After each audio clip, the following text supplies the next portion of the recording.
Hello, my dear students. Welcome to Constitution of India class. Dear students, in last class we discussed about the syllabus.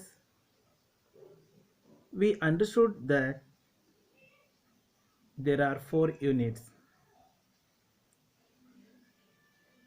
and we have discussed about meaning and definition of constitution. In today's class, I am going to start importance of the constitution and the constituent assembly and working of the constituent assembly. ಪ್ರಿಯ ವಿದ್ಯಾರ್ಥಿಗಳೇ, ಭಾರತ ಸಂವಿಧಾನ ತರಗತಿಗೆ ತಮ್ಮೆಲ್ಲರಿಗೂ ಸ್ವಾಗತ. ವಿದ್ಯಾರ್ಥಿಗಳೇ, ಕಳೆದ ಒಂದು ತರಗತಿಯಲ್ಲಿ ಭಾರತ ಸಂವಿಧಾನದಲ್ಲಿ ಇರ್ತಕ್ಕಂಥ ಸಿಲೆಬಸ್ ಬಗ್ಗೆ ನಾವು ತಿಳಿದುಕೊಂಡಿದ್ವಿ. ಭಾರತ ಸಂವಿಧಾನದಲ್ಲಿ ಬರುವ 4 ಅಧ್ಯಾಯಗಳನ್ನು ನಾವು ನೋಡಿದ್ವಿ. ಹಾಗೆ ಭಾರತ ಸಂವಿಧಾನದ ಅರ್ಥ ಮತ್ತು ಕೆಲವು ವ್ಯಾಖ್ಯಾನಕಾರರ ವ್ಯಾಖ್ಯೆಗಳನ್ನು ಸಹ ನಾವು ತಿಳಿದುಕೊಂಡಿದ್ವಿ. ಹಾಗೆ ಇವತ್ತಿನ ಒಂದು ತರಗತಿಯಲ್ಲಿ ಸಂವಿಧಾನದ ಮಹತ್ವ ಏನು ಮತ್ತು ಸಂವಿಧಾನ ರಚನಾ ಸಭೆ ಹೇಗೆ ಆಯಿತು, ಹಾಗೆ ಸಂವಿಧಾನ ರಚನಾ ಸಭೆಯ ಕಾರ್ಯನಿರ್ವಹಣೆ, ಯಾವ್ಯಾವ ರೀತಿಯ ಕಾರ್ಯವನ್ನು ಸಂವಿಧಾನವನ್ನು ರಚನೆ ಮಾಡಬೇಕಾದ್ರೆ ನಿರ್ವಹಿಸ್ತು, ಸಂವಿಧಾನ ರಚನೆ ಆಗಬೇಕಾದ್ರೆ ಏನೇನು ಕಾರ್ಯಕಲಾಪಗಳು ನಡೀತು ಎಂಬುದರ ಬಗ್ಗೆ ನಾವು ಇವತ್ತಿನ ಒಂದು ತರಗತಿಯಲ್ಲಿ ತಿಳಿದುಕೊಳ್ಳೋಣ.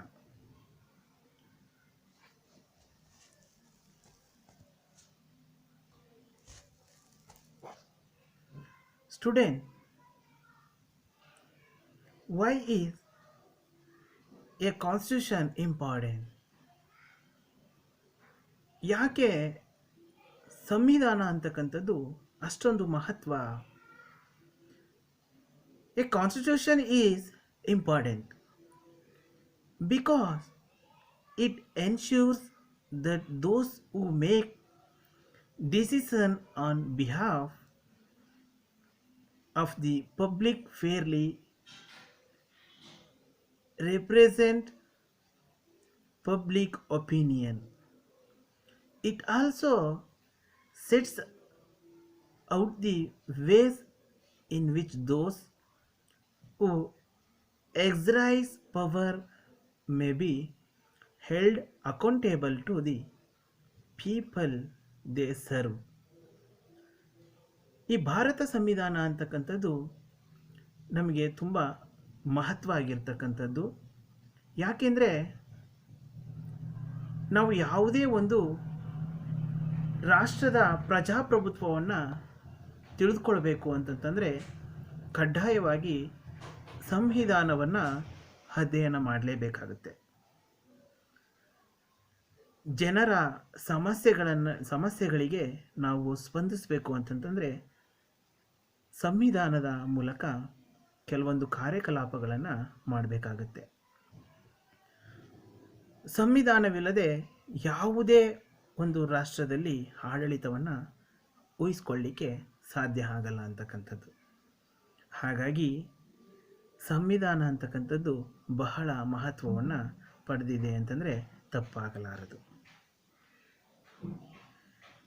Basically, The constitution is important because it it protect the individual freedom. The constitution place the government power in the hands of the citizens. It helps us to build the good society. It helps us in country development. ಈ ಭಾರತ ಸಂವಿಧಾನ ಅಂತಕ್ಕಂಥದ್ದು ಅನೇಕ ಒಂದು ನಾಗರಿಕರಿಗೆ ಅನುಕೂಲ ಆಗಿರ್ತಕ್ಕಂಥದ್ದನ್ನು ನಾವು ಕಾಣ್ತಾ ಹೋಗ್ಬೋದು. ಉತ್ತಮ ಸಮಾಜದ ನಿರ್ವಹಣೆಗೆ, ಉತ್ತಮ ರಾಷ್ಟ್ರದ ಅಭಿವೃದ್ಧಿಗೆ, ಉತ್ತಮ ಸರ್ಕಾರದ ರಚನೆಗೆ ಸಂವಿಧಾನ ತುಂಬ ಮಹತ್ವವನ್ನು ವಹಿಸುತ್ತೆ ಅಂತಕ್ಕಂಥದ್ದು. The constitution is a written instrument which serves as the embodiment of the rules of a political or social organization. These rules and regulations lay down the base of the nation so that it can run without any sort of issues or dispute, and in case any problem occur in the legal and governmental sectors or between the masses of the country and the judiciary, these provisions helps the country to get through this phase where there is a regular threat of a civil war breakdown, which is probably the last thing any country can have nightmares about. ಇಲ್ಲಿ ಒಂದು ರಾಷ್ಟ್ರವು ಪ್ರಜಾಪ್ರಭುತ್ವವನ್ನು ಹೊಂದಿರಲಿ ಅಥವಾ ನಿರಂಕುಶ ಪ್ರಭುತ್ವವನ್ನು ಹೊಂದಿರಲಿ, ಸಂವಿಧಾನವನ್ನು ಮಾತ್ರ ಕಡ್ಡಾಯವಾಗಿ ಹೊಂದಿರಲೇಬೇಕು. ಸಂವಿಧಾನವು ಒಂದು ರಾಷ್ಟ್ರದ ಮೂಲಭೂತ ಕಾನೂನಾಗಿದೆ. ಆದ್ದರಿಂದ ಸಂವಿಧಾನವಿಲ್ಲದೆ ಯಾವ ವಿಧವಾದ ಕಾನೂನುಗಳನ್ನು ರಚಿಸಲು ಅಥವಾ ಅಸ್ತಿತ್ವದಲ್ಲಿ ಇರಲು ಸಾಧ್ಯವಿಲ್ಲ. ಸಂವಿಧಾನವು ಒಂದು ರಾಷ್ಟ್ರದ ಆಡಳಿತವನ್ನು ನಿರ್ದೇಶಿಸುವ ದಿಕ್ಸೂಚಿ ಇದ್ದಂತೆ. ಸರ್ಕಾರದ ವಿವಿಧ ಅಂಗಗಳು ಸಂವಿಧಾನದ ಮಾರ್ಗದರ್ಶನದಲ್ಲಿಯೇ ತಮ್ಮ ಅಧಿಕಾರ ಮತ್ತು ಕರ್ತವ್ಯವನ್ನು ನಿರ್ವಹಿಸ್ತವೆ. ಸಂವಿಧಾನವಿಲ್ಲದೆ ಯಾವುದೇ ರಾಷ್ಟ್ರದಲ್ಲಿ ಆಡಳಿತವನ್ನು ಊಹಿಸುವುದಕ್ಕೂ ಸಾಧ್ಯವಿಲ್ಲ. ಆದ್ದರಿಂದ ಸಂವಿಧಾನವಿಲ್ಲದ ರಾಷ್ಟ್ರವು ಸ್ಥಿರವಿಲ್ಲದ ಶರೀರವಿದ್ದಂತೆ. ಸೊ ನೋಡಿ, ನಮಗೆ ಮುಖನೇ ಇಲ್ಲ ಅಂತಂತಂದರೆ ಶರೀರ ಇಟ್ಕೊಂಡು ಏನು ಮಾಡೋಕ್ಕೆ ಸಾಧ್ಯ? ಮನುಷ್ಯನಿಗೆ ದೇಹಕ್ಕೆ ಯಾವ ರೀತಿ ಶರೀರಕ್ಕೆ ಯಾವ ರೀತಿ ಮುಖ ಪ್ರಾಮುಖ್ಯವೋ ಅದೇ ರೀತಿ ಒಂದು ರಾಷ್ಟ್ರಕ್ಕೆ ಸಂವಿಧಾನ ತುಂಬ ಪ್ರಾಮುಖ್ಯತೆ ಆಗಿರ್ತಕ್ಕಂಥದ್ದು. ಸಂವಿಧಾನವಿಲ್ಲದ ರಾಷ್ಟ್ರ ಏನಾಗುತ್ತೆ? ಶಿರವಿಲ್ಲದ ಶರೀರ ಇದ್ದಂತೆ ಅನ್ನೋದನ್ನು ನಾವಿಲ್ಲಿ ಊಹೆ ಮಾಡ್ಕೋಬೋದು. ಒಂದು ರಾಷ್ಟ್ರವು ಲಿಖಿತ ಅಥವಾ ಅಲಿಖಿತ ಸಂವಿಧಾನವನ್ನು ಹೊಂದಿರಲೇಬೇಕು.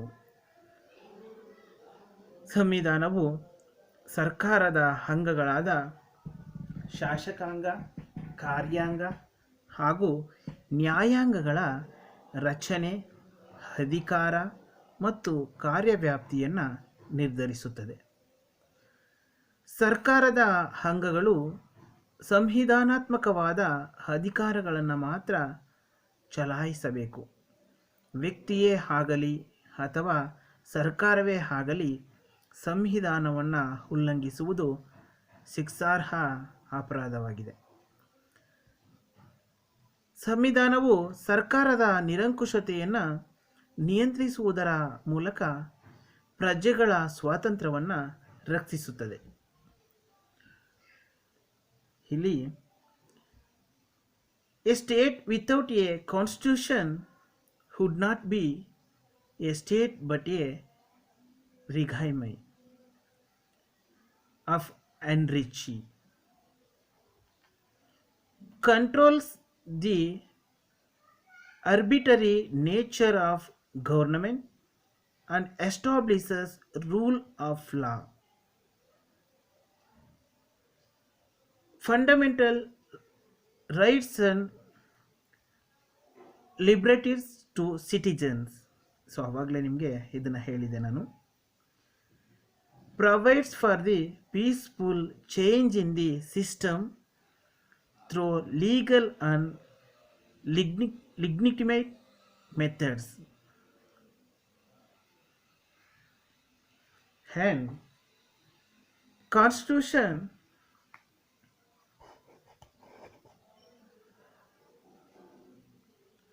define the powers of each organ and let everyone related to a country know about the power and governmental and legal body as it democratizes the responsibilities of each of the parties, whether it is a governmental institution, companies of the country, or the masses of the nation. The Constitution helps to regulate the relationship between the government and the people in such a manner that no one part can mistreating the power in any way possible. A constitution is superior to all the laws of the country, which means any laws or provision that is circulated in the nation is passed down by the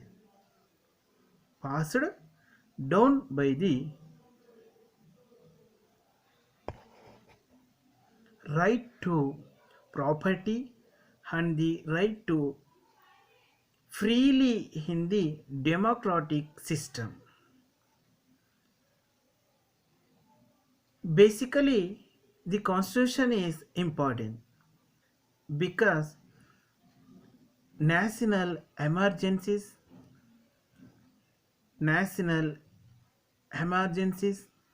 we mean a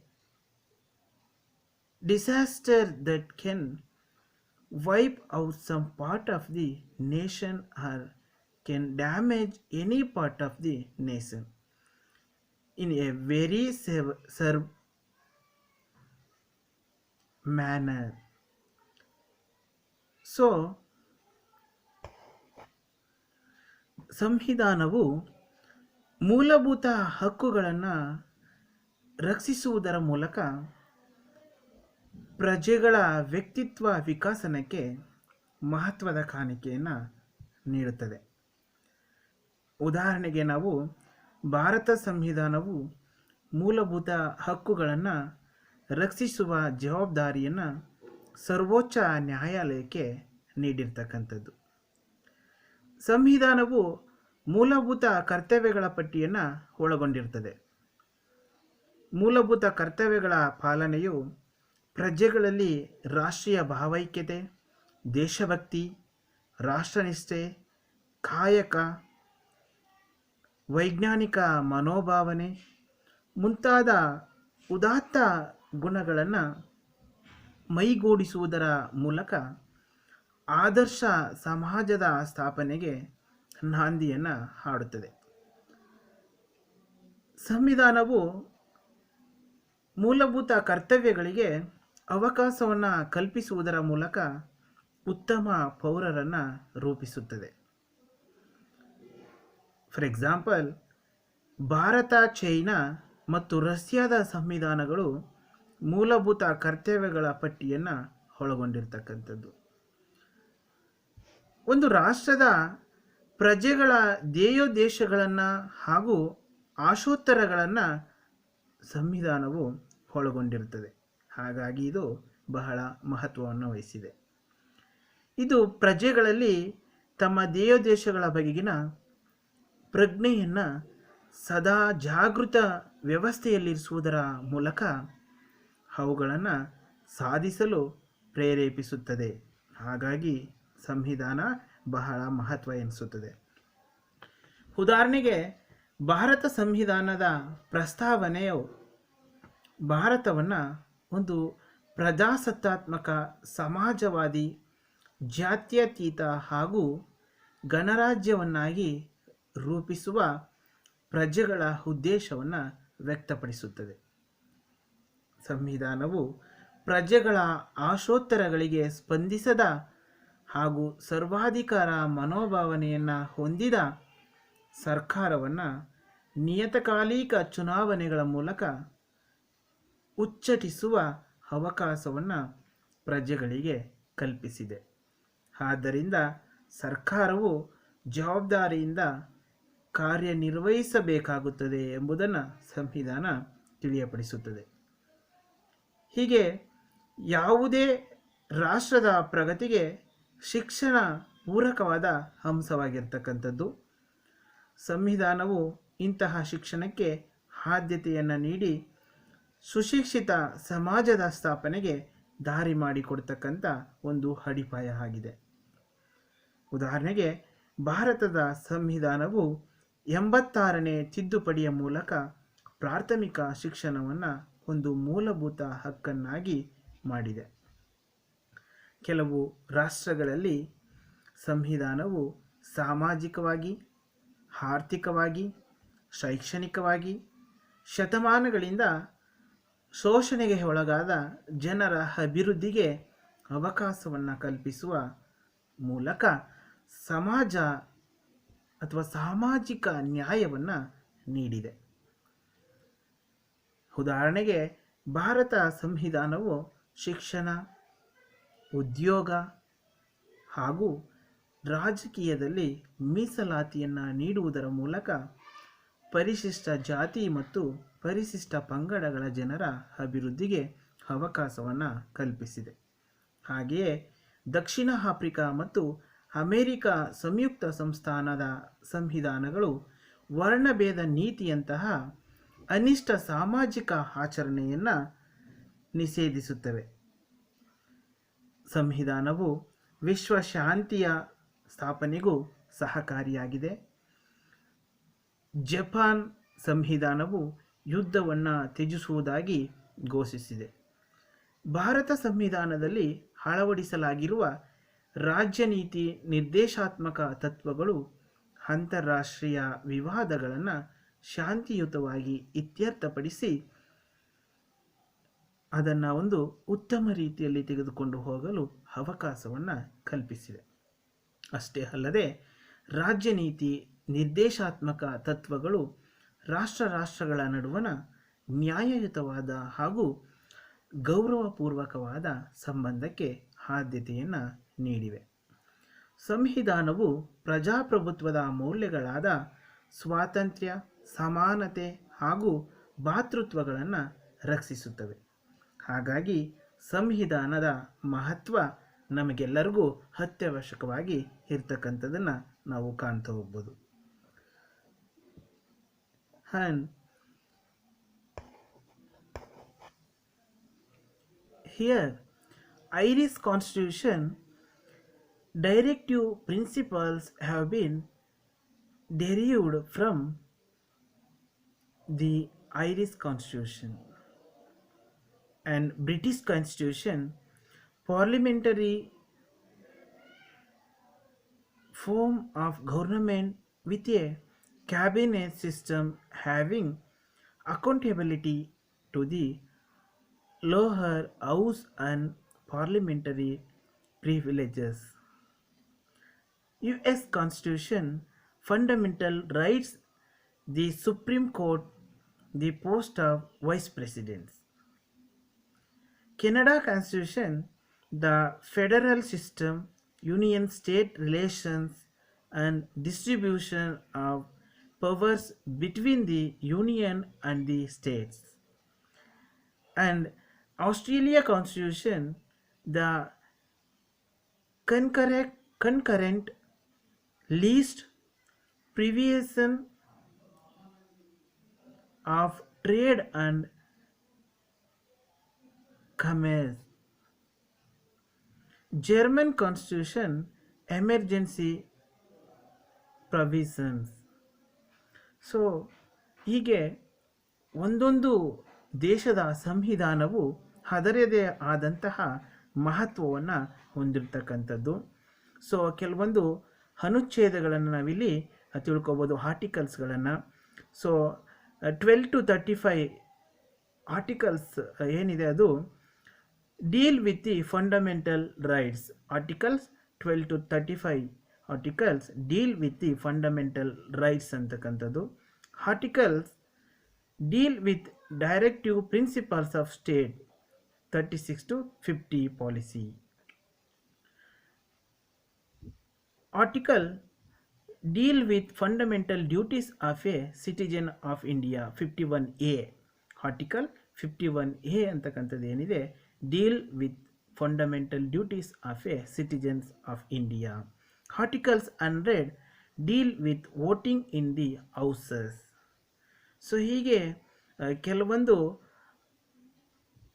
ಆರ್ಟಿಕಲ್ಸ್ಗಳು ಅಥವಾ ಅನುಚ್ಛೇದಗಳು ಏನಾಗಿದೆ ತಮ್ಮದೇ ಆದಂತಹ ಅಭಿಪ್ರಾಯಗಳನ್ನು ಇಲ್ಲಿ ವ್ಯಕ್ತಪಡಿಸ್ತಕ್ಕಂಥದ್ದು ನಾವು ನೋಡ್ತಾ ಹೋಗ್ಬೋದು.